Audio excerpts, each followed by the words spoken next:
Olugono. A na-ebudokwa mmadụ n'ọkwụnụma.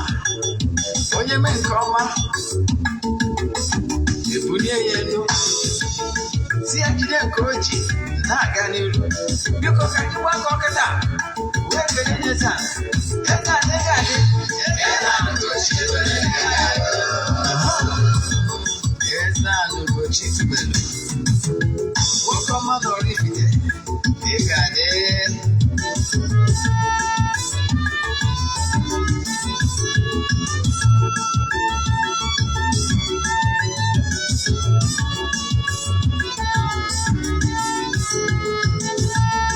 Odinana bụ eziokwu. Odinana bụ ụzọ ndụ. Ịma na o nwere olu na-eti mkpu na-asị ụmụ Igbo chee Ugochi tubelu. Onye malije eme ọnụ. Odinana bụ ụzọ ndụ. Gaba n'iru.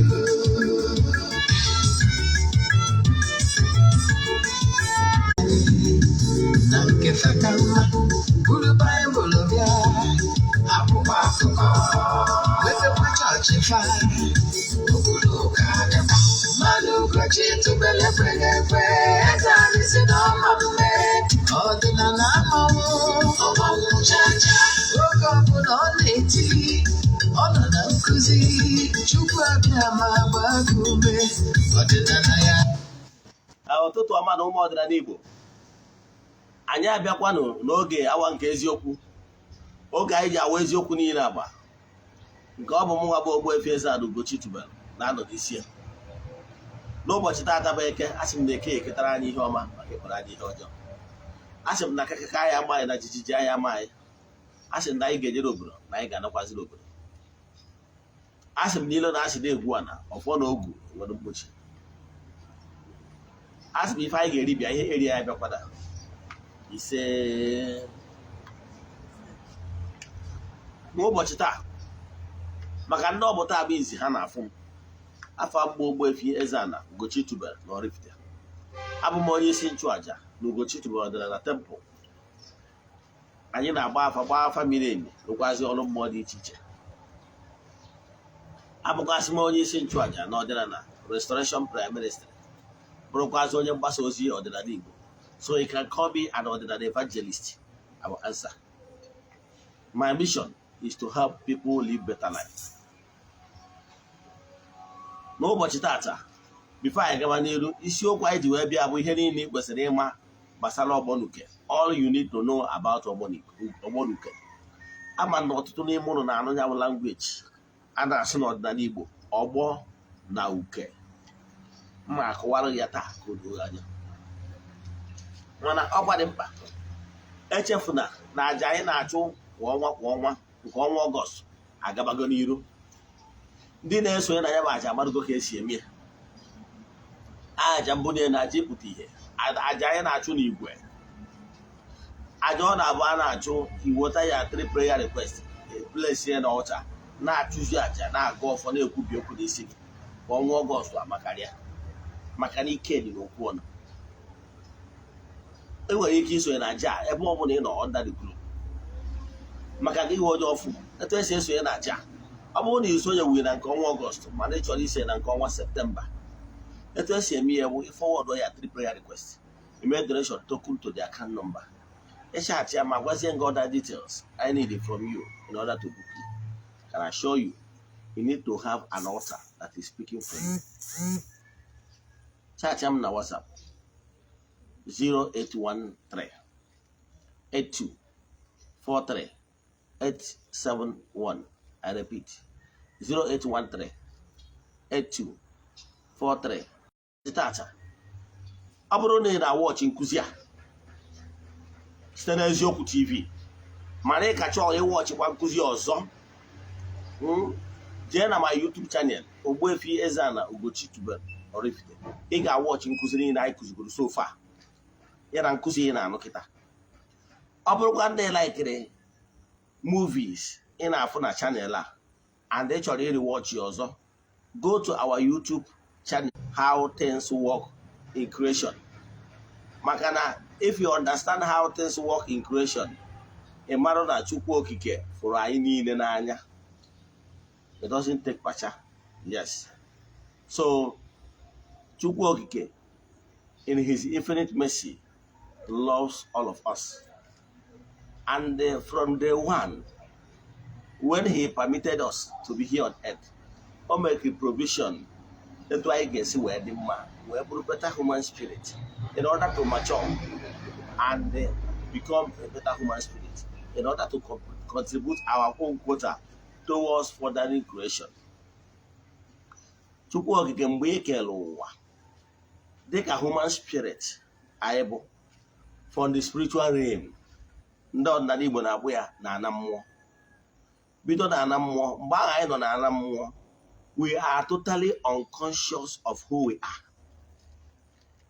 That is why if I ask you kedu ebe ị nọ in the last 100 years, you can't even account.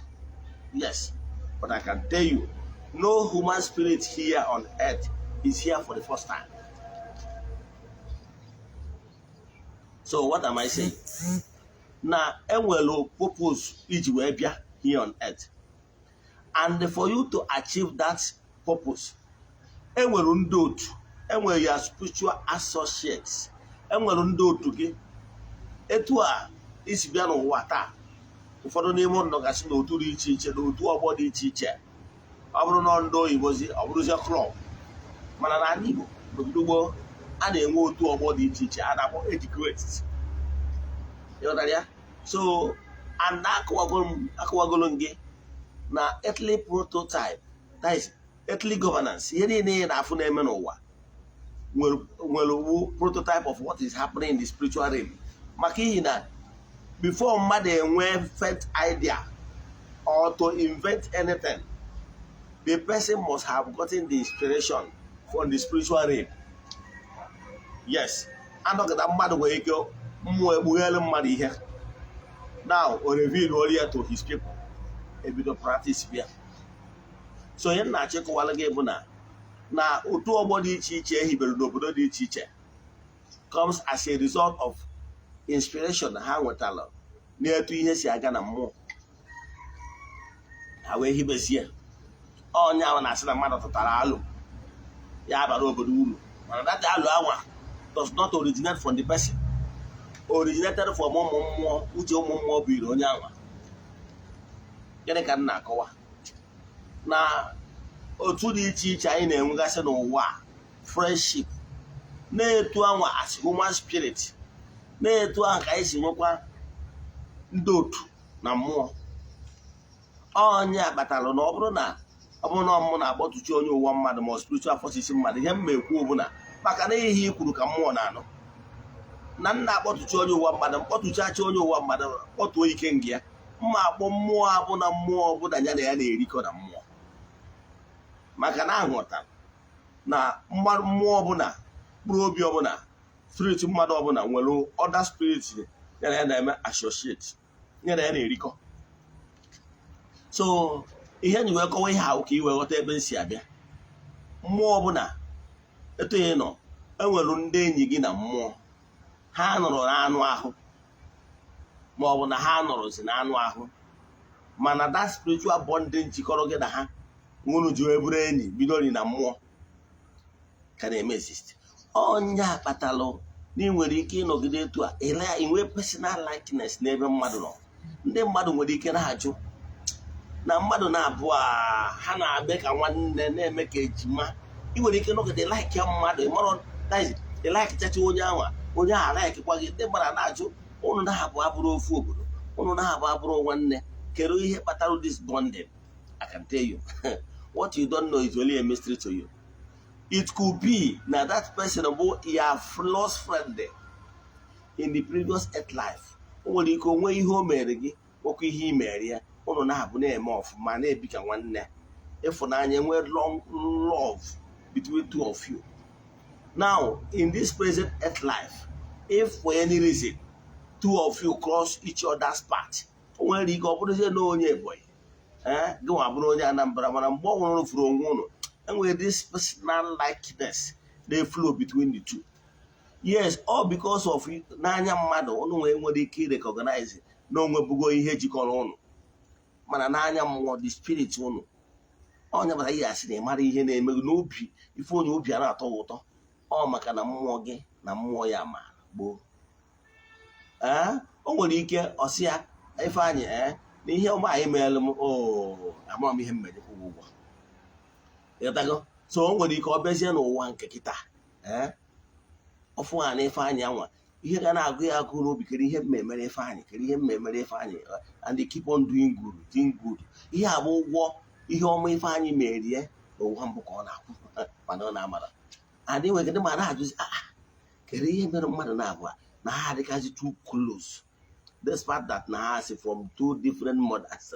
Ifu enyi m ya sị no my brother from another mother. Yes, ọ na-eme mana ama na ọtụtụ n'ime ụlọ amara ihe kpatara nka ihe dị na mmụọ ịmara inwe fed idea of ihe na-eme na mmụọ rugamezi. Now kiri na-achịkọwa ndị otu a gị na ha nwere ka ekwuo na mmụọ in the world of spirit na ana mmụọ ha so na ndị dutere ụwa.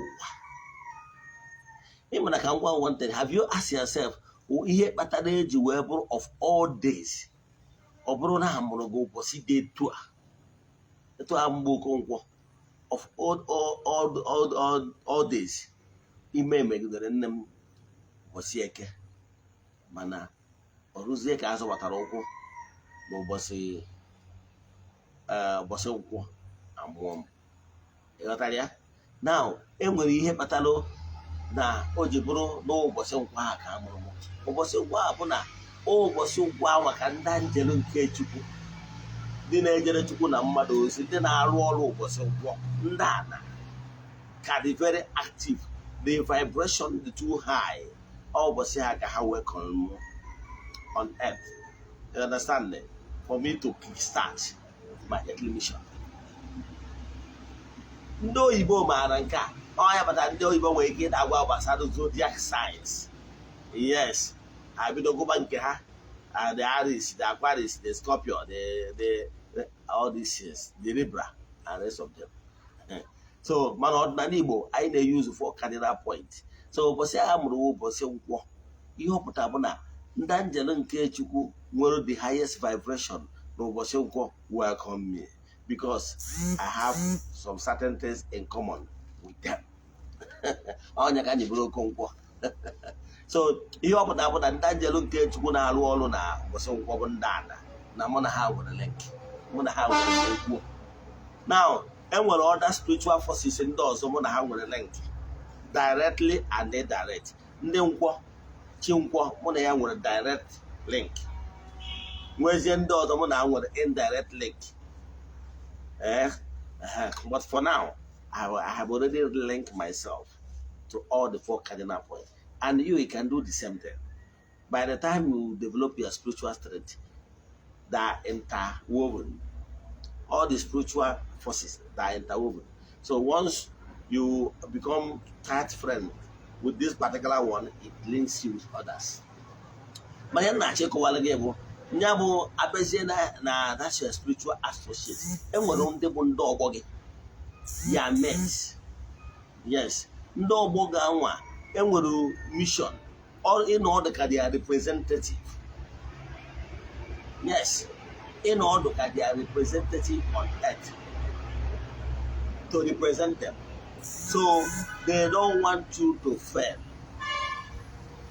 Believe in me. They don't want you to fail. You are like a flag bearer. Yes, you are like the flag bearer of that Yandobo. So if you are doing well, representing them well here on the earth, they will be happy. In Metu house, I won't buy the room, I won't buy them inter-house posts. Now those inter-house posts, you will see. And when you can wear on your house, but I wear green house, but I wear blue house. Now, all your house member, name of all the housemates will be happy. All the housemates will be happy. So it will go wedding. all the housemates will be happy. So what am I saying? Mgbe ọbụla ị na-eme ọfụma, ndị housemates gị ga na-enwe aṅụrị, ndị ọgbọ gị ga na-enwe aṅụrị, ndị ọgbọ gị ga na-enwe aṅụrị. Ịghọtara ya? So ndị ọgbọ gị ahụ bụ ndị ọrụ ha bụ ịgbaziri gị ka adị sure n'ihi na play according to the rule. Ọnya bụ ndị ọgbọ gị. Ọrụ ha bụ ịdị sure na ị na-eme ọfụma. Ha bụ ndị ọgbọ gị.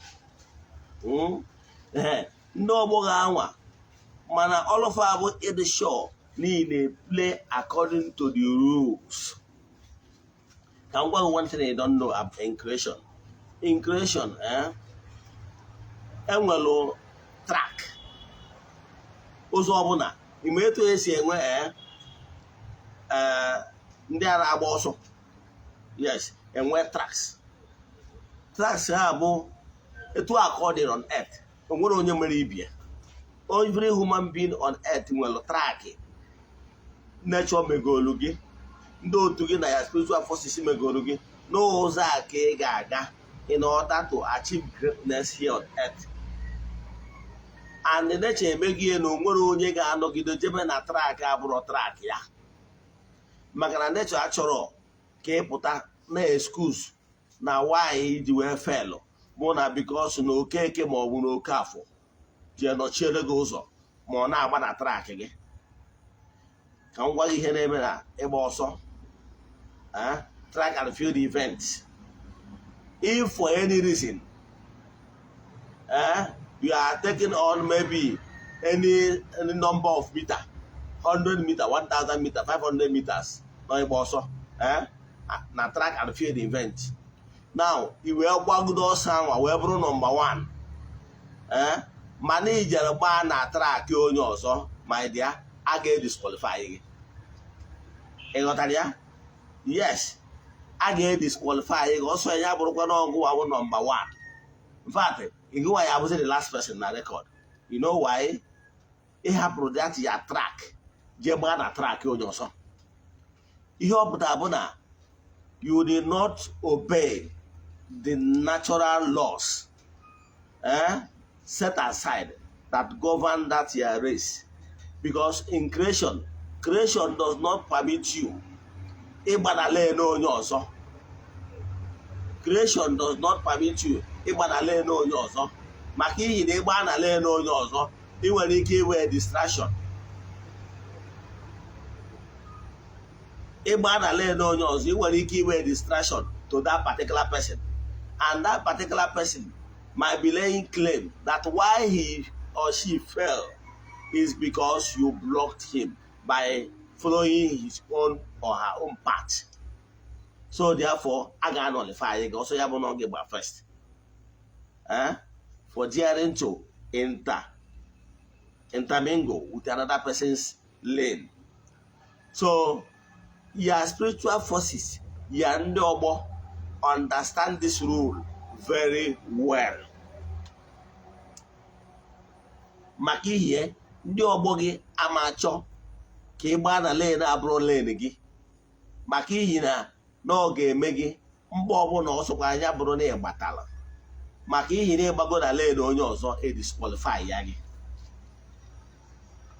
Ọtụtụ n'ime ụlọ na-afụ ndị ọgbọ gị asị ndị ekwu okwu ndị Ogbonuke, ụnụ a na-afụta ha asị ịbụ nke bụ eziokwu na Ogbonuke esoro na negative vibes. Ndị bụ negative vibes bụ ndị na-eweta ụchụ, ndị amoosu na ndị akara oghere. Ndị a na-abụbu two negative vibes. Onye akpatara na Ugochi tụọ na temple anyị na-eke ndị a na-abụ eke. Mana for ndị Ogbonuke, ihe anyị na-achụpụrụ ha bụ aja. You know why? Because we understand na ndị Ogbonuke abụrụ ndị ọjọọ, ha bụrụ for the negative vibes. Onye abatara ya bịa anyị chụpụ aja ndị Ogbonuke. Ime ihe aja anyị chụpụrụ mere ihe a bụ fine, spiritual fine. If you are indebted, yes, if you have committed crime, Yes, maybe you have followed the wrong path and you are penalized by ndị ọgbọ. If the ndị ọgbọ gị penalize ya gị, ha ewetalụ gị uke. Ọnya Ugochi bụrụ ndị ọgbọ na-eweta uke, ọgbọ na uke. Ịghọtara ya? Etu a ndị road safety etu a ndị road safety ihe ji ala ka akụwa aka maka na ndị mmadụ ha etiri road safety with passion. Etu a ndị mmadụ ndị Nigeria ji wee kpọọ road safety asị. Meanwhile, the road safety, they are doing their job, and their job is to protect you, protect your life, to ensure that you make use of the road according to the rules, that you are applying the road according to the laid down rules, and can jeopardize another person's life. So naturally, these road safety people should be our friends. But I understand that Nigeria, people don't like them. But I can tell you, keeping road safety laws have saved my life. So, ndị Ogbonuke bụ spiritual road safety. So you can call them spiritual road safety. They are mates, spiritual mates. Their work is to ensure that you maintain the natural laws set aside for you in order to achieve greatness. So the road safety, I can go one thing melemo in the past. Here melemo about 21 years ago. Yes. 21 years ago, that time I was into water drilling full time as a contractor. Water drilling contractor. So I have drilling rig. Yes. I have water drilling rig. So my rig was doing job in Ndiowu. Ndiowu is a neighboring town after Oko. Yes, that's a club Aziz. Yes. So my boss are there, my workers are there. In the hot afternoon, I took chemicals. That is water drilling chemicals we normally use, like bentonite and the other chemicals. Yes. So we normally use in water drilling. So then, however, na had that chemical on the site. Then around 1 o'clock, I decided to go home. Yes, to go home. At that time, I was living at Odisha, Awada precisely. So I was driving home. I didn't even remember that I did not put my seatbelt. But as I was approaching Ibuku, if you know that area very well, I now remember that I did not fasten on my seatbelt. I put on my seatbelt. So after putting on my seatbelt, from that Ibuku, the next town is Sofia Oketiti. It's Oketiti that I immediately enter Oketiti. What I saw is like a darkness cover my windscreen from nowhere. So I couldn't do any other thing than to match automatic brake. It's not as if I'm running too much. Yes. So I match automatic brake. Now the motor somersaulted and turned 3 times according to other people in that area. Somersaulted 3 times. But one thing I noticed is that the motor later faced where I was coming from. Inside somebody's garden, that is somebody's fence. So people was like shouting, "Man up that one motor, man up that one motor." So the only thing I noticed is when I matched that brake, I saw that is finally when that vehicle somersaulted for the last time. The final bouncing, I heard that voice. So now it's now on me that I had an accident. So people from far and near started coming. So but my seat belt held me firmly on my seat. The motor was badly damaged. You know, motor that somersaulted 3 times. All the windscreens and everything, the windscreen and side screen. So immediately people started rushing me. You know, they opened, they forced the door opened. They were like, am I with any other person? I said no. They now asked me to sit down, but Immediately after the incident, everything is clear, became clear to me. So I said, no, I'm not feeling this. They asked me to sit down.